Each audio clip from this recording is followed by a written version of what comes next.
James in a Mess by Reverend W. Awdry. Toby and Henrietta were enjoying their new job on the island of Sodor, but they do look old-fashioned, and they did need new paint. James was very rude whenever he saw them. "Ugh, what dirty objects," he would say. At last, Toby lost patience. "James," he asked, "why are you red?" "I am a splendid engine," answered James, "ready for anything. You never see my paint dirty." "Oh," said Toby innocently, "that's why you once needed bootlaces. To be ready, I suppose." James went redder than ever and snorted off. It was such an insult to be reminded of the time a bootlace had been used to mend a hole in his coaches. At the end of the line, James left his coaches and got ready for his next train. It was a slow freight, stopping at every station to pick up and set down cars. James hated slow freight trains.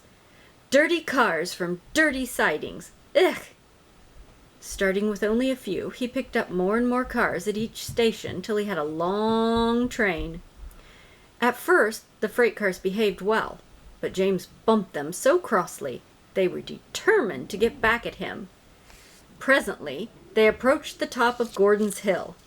Heavy freight trains halt here to set their brakes. James had had an accident with cars before and should have remembered this. "Wait, James, wait," said the driver. But James wouldn't wait. He was too busy thinking what he would say to Toby when they next met. The freight car's chance had come. "Hooray! Hooray!" they laughed, and banging their buffers, they pushed him down the hill. "On! On!" yelled the cars. "I've got to stop! I've got to stop!" groaned James. Disaster lay ahead. Something sticky splashed all over James. He had run into 2 tar wagons and was black from smoke box to cab.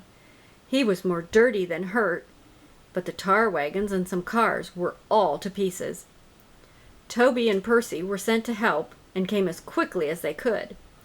"Look here, Percy!" exclaimed Toby. "Whatever is that dirty object?" "That's James, don't you know?" "It's James's shape," said Toby, "but James is a splendid red engine, and you never see his paint dirty."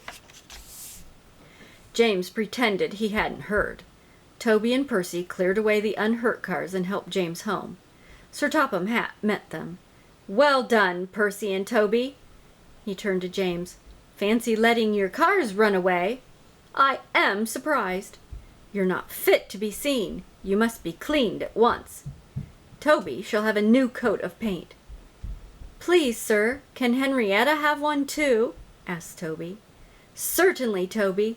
Oh, thank you, sir. She will be pleased." All James could do was watch Toby as he ran off happily with the news.